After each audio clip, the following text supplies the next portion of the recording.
मजे में हो ना। हिंदी कक्षा 2 हम सीख रहे हैं मात्राएं। अभी तक हमने आ, छोटा ई, बड़ा ई और छोटा ऊ, ये 4 मात्राएं देखी है। मात्रा की सरल व्याख्या है कि किसी भी व्यंजन के साथ स्वर को जोड़ने से बनती है मात्रा। कोई भी व्यंजन हो उसके साथ स्वर को लगाने से, मिलाने से मात्रा बनती है। इसके पहले के लेक्चर में हमने देखा छोटे ऊ की मात्रा के शब्द, वाक्य और अभ्यास। आज हम देखेंगे बड़े ऊ की मात्रा। बड़े ऊ की मात्रा को अक्षर के नीचे इस तरह लगाया जाता है। बड़े ऊ की मात्रा मतलब बोलने में जो लंबा है, बड़ा है, ऊ। क्या होगा? ऊ, दीर्घ, दीर्घ ऊ। ऊ छोटा ऊ था, वो बोलने में छोटा था, ऊ, यानी कि छोटा ऊ और बड़ा ऊ। तो चलिए देखते हैं उसके शब्द, वाक्य और एक्सरसाइज यानी कि अभ्यास। पहला है च के नीचे बड़े ऊ की मात्रा तो चू। चू प्लस हा तो चूहा।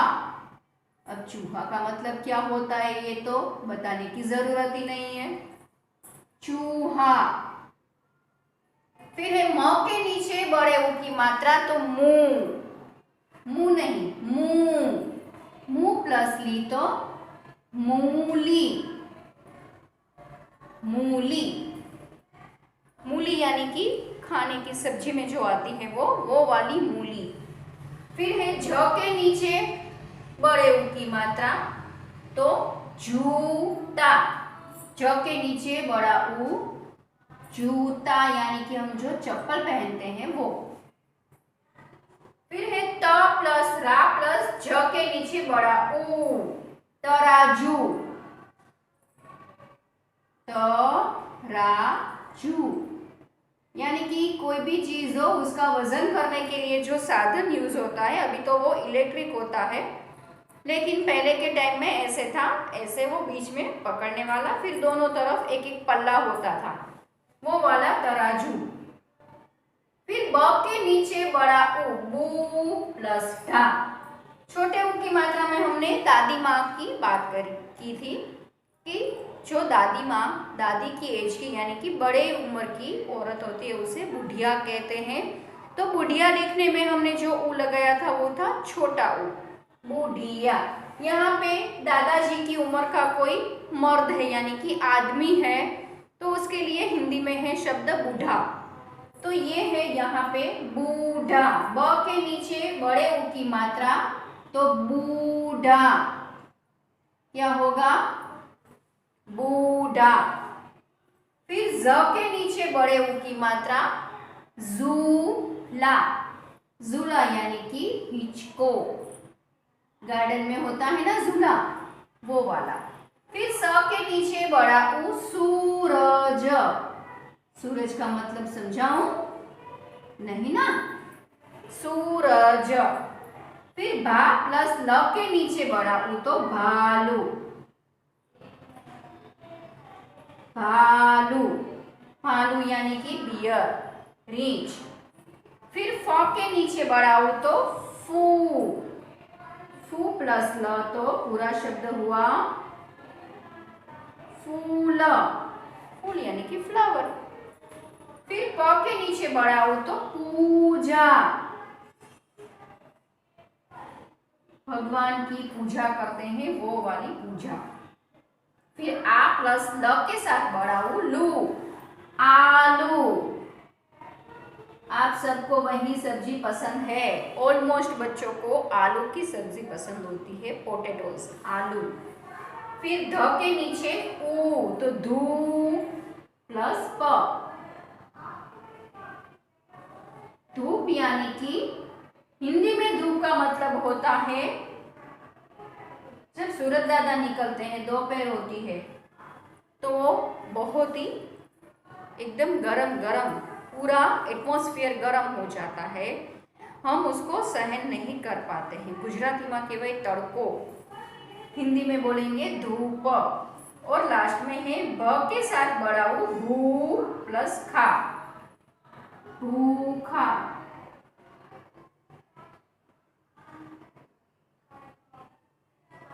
यानी कि जिसको भूख लगी है वो भूखा। अब देखते हैं उसके वाक्य, बड़े ऊ के वाक्य। डाल पर झूला पड़ गया, यानी कि पेड़ की डाल है उस पे झूला बांधा हुआ है। फिर वो झूले में रूबी झूला झूली, यहाँ पे देखिए र के साथ बड़े ऊ की मात्रा है तो उसे ऐसे नहीं लगाएंगे, ये गलत है। र के साथ जब भी बड़ा ऊ करेंगे तो ऐसे करेंगे, ये सही है। रूबी झूला झूली। फिर रीतू झूली, रूबी रीतू पूजा ये सारे फ्रेंड्स है। रीतू झूली, फिर पूजा भी झूली। आलू मूली और अमरूद खा, आलू मूली और अमरूद खा। फिर है आलू का साग, साग यानी कि सब्जी शाक। आलू का साग पूरी से खा। फिर सूरज निकल आया, यानी कि दिन हो गया, सूरज निकल आया। भगवान की पूजा कर, भगवान की पूजा कर। जब सुबह होती है तो हमें भगवान की प्रार्थना करनी पड़ती है, मतलब करना ही है। भगवान की प्रार्थना करनी चाहिए, भगवान की पूजा करनी चाहिए, मस्त नहा धो के फ्रेश होके भगवान को ऐसे नमस्कार प्रणाम करना चाहिए। तो ये है बड़े ऊ की मात्रा के शब्द वाक्य। और अब देखेंगे हम इसका स्वाध्याय यानी कि अभ्यास, बड़े ऊ के रिलेटेड अभ्यास देखेंगे, जिसमें 1, 2, 3 और 4 एक्सरसाइज है।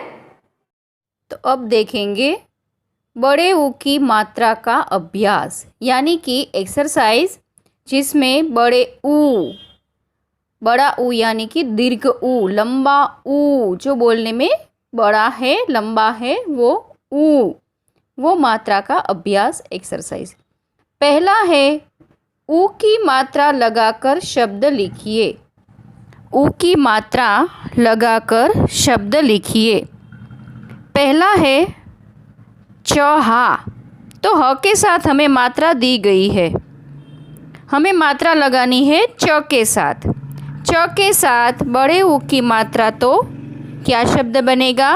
चूहा, चूहा नहीं चूहा, शब्द बना चूहा, खाली जगह में लिखेंगे चूहा। उसके नीचे है फल, फल शब्द हमें दिया है, हमें उसमें बड़े ऊ की मात्रा लगानी है। अगर हम ल के साथ बड़े ऊ की मात्रा लगाए तो शब्द बनेगा फलू, लेकिन उसका कोई अर्थ नहीं होगा। मीनिंगफुल शब्द बनाने हैं हमें, तो हम बड़े ऊ की मात्रा को लगाएंगे फ के साथ और खाली जगह में लिखेंगे फूल, शब्द बना फूल। पहले में चूहा, दूसरे में फूल। उसके बाजू में दूसरी स्टैंडिंग लाइन में स, र और ज, 3 वर्ण वाला अमात्रिक शब्द दिया है सरज।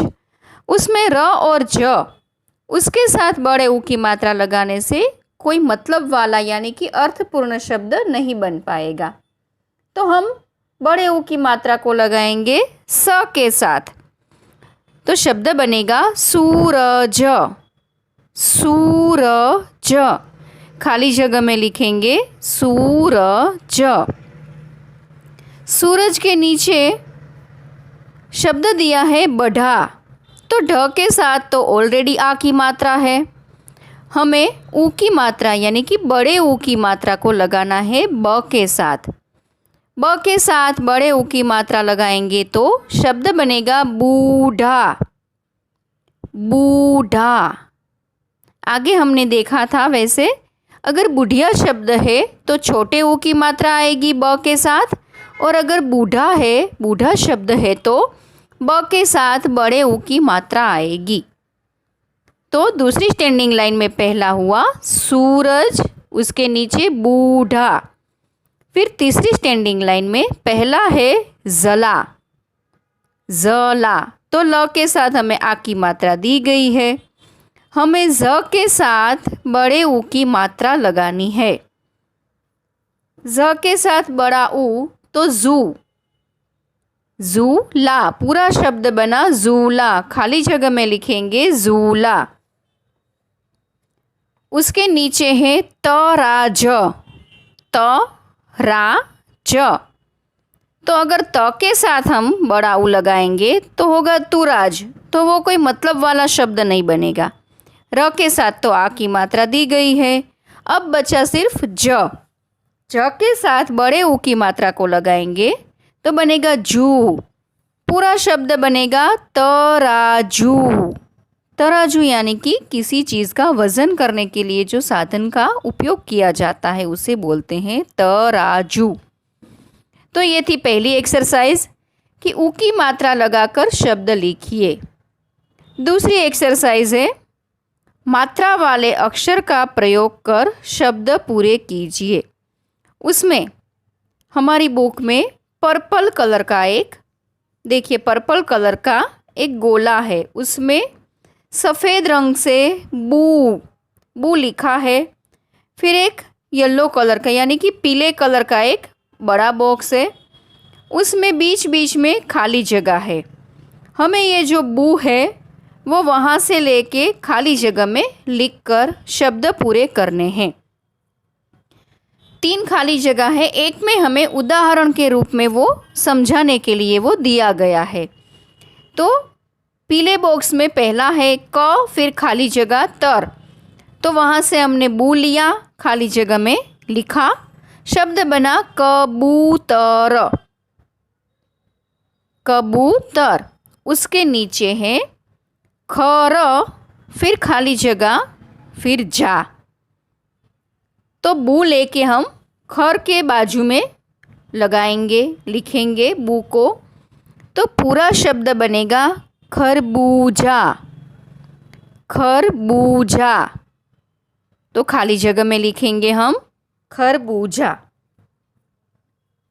उसके नीचे है तर, तर, फिर एक जगह खाली है, फिर ज, तो यहाँ से बू लेके हम यहाँ पे रख देंगे, तो पूरा शब्द हो जाएगा तरबूज, तरबूज। खाली जगह में क्या लिखेंगे? तरबूज, बड़े ऊ की मात्रा है यहाँ पे। उसके बाद अंतिम वाला है ब, फिर खाली जगह है, फिर ल, यहाँ से बू लेके ब और ल के बीच में रखेंगे, शब्द बनेगा बबूल, बबूल एक पेड़ का नाम है, बबूल। तो मात्रा वाले अक्षर का प्रयोग कर शब्द पूरे कीजिए। उसमें पहला दिया गया है कबूतर, फिर खरबूजा, फिर तरबूज और बबूल। तीसरी एक्सरसाइज है शब्दों को ठीक करके लिखिए, शब्दों को ठीक करके लिखिए। इस एक्सरसाइज में हमारे दिमाग की भी थोड़ी एक्सरसाइज हो जाएगी, क्योंकि अक्षरों को उल्टा पुल्टा करके हमें दिया है, हमें उसे प्रॉपर अरेंज करके यानी कि ठीक करके लिखना है। तो पहली स्टैंडिंग लाइन में पहला है लीमू, लीमू, तो 2 ही अक्षर है, तो हमें उल्टा पुल्टा करने के लिए ज़्यादा दिमाग नहीं चलाना पड़ेगा। ठीक करके शब्द बनेगा मूली, मूली, खाली जगह में लिखेंगे मूली। उसके नीचे है गुबला, गुबला। चलो दिमाग लगाते हैं क्या शब्द बनेगा ठीक करके। सभी अक्षर, सभी वर्ण इधर उधर हो गए हैं, अपनी जगह से उसकी जगह से इधर उधर हो गए हैं, हमें उसे ठीक करके लिखना है। गुबला, तो शब्द बनेगा, प्रॉपर वर्ड बनेगा गुलाब, गुलाब। उसके नीचे है का ज ग, का ज ग। हम उसे ठीक करके लिखे तो शब्द बनेगा कागज, कागज यानी कि पेपर, ગુજરાતીમાં કહેવાય કાગળ, कागज। तो पहली स्टैंडिंग लाइन में पहला मूली, दूसरा गुलाब, तीसरा कागज। दूसरी स्टैंडिंग लाइन में पहला है कतबूर। क्या दिया है हमें? कतबूर। हम अगर उसे ठीक करके लिखे तो शब्द बनेगा, कौन सा बनेगा?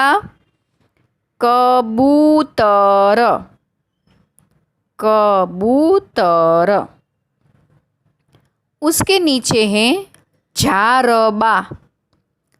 ज से जहाज वाला ज है, झारबा। तो ये तो कोई शब्द नहीं हुआ ऐसा अर्थ वाला।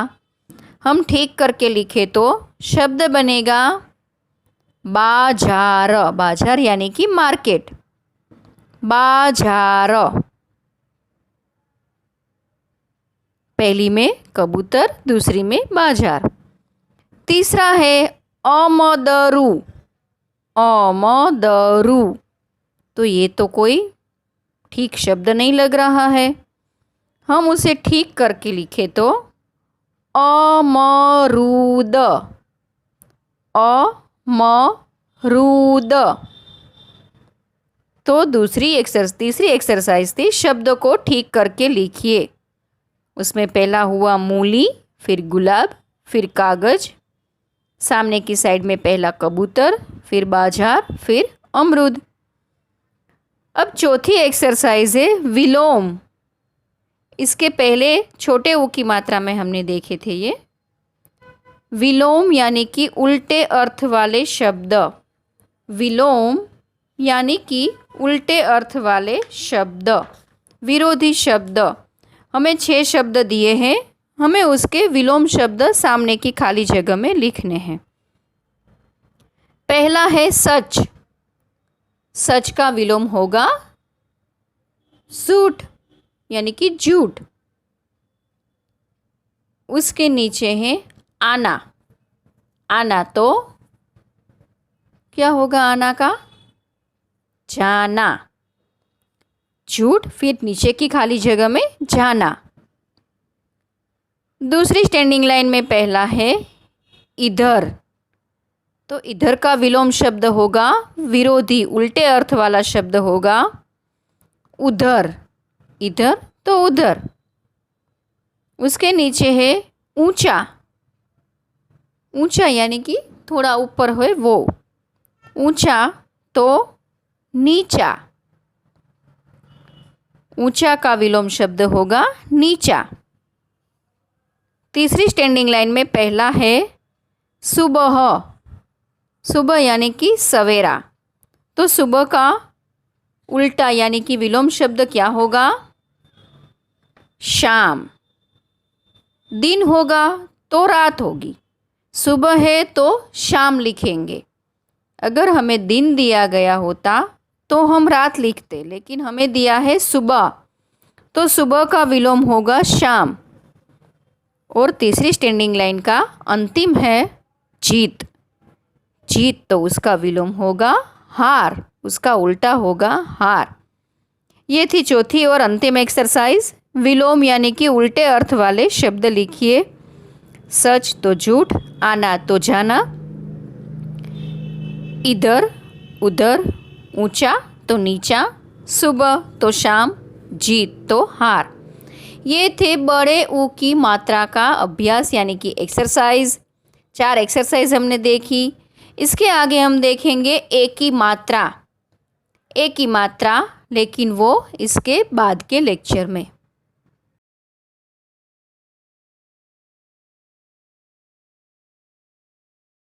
आभार।